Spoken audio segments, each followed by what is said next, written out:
imagina, tal vez es el espíritu. As a child, Jesus Tecu experienced horrors most people will never see in a lifetime. Porque igual las otras veces cuando llega mi papá. It was exactly like the other times that my father would return. The dogs ran out to greet him.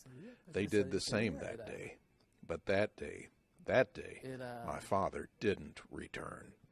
Falso, digo yo, porque ya no llegó mi papá. Tecu is one of many survivors who are speaking about the Guatemalan Genocide.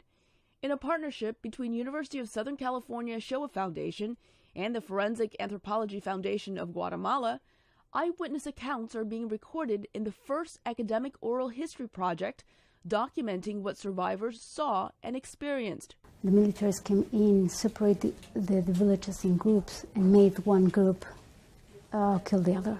Their children, they have to witness everything. Many of the survivors we have interviewed were kids at that time, and they describe also the entire pain of seeing their families, their mothers raped or their sisters killed.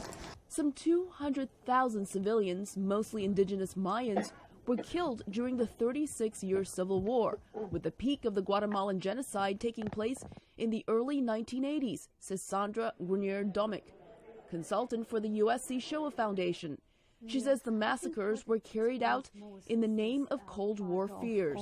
After Second World War, the fear of spreading communism in Central America was huge.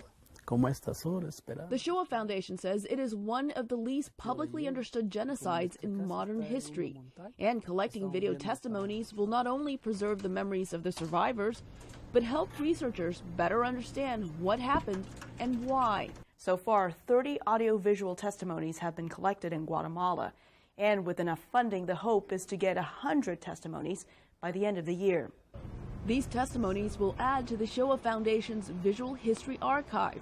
The collection includes some 53,000 testimonies of genocide survivors that span the globe. What are the similarities between different genocides? What is where we can see the first red flags? The aim is to find answers to these questions and to keep the memories of the survivors alive to prevent future genocides. Elizabeth Lee for VOA News, Los Angeles.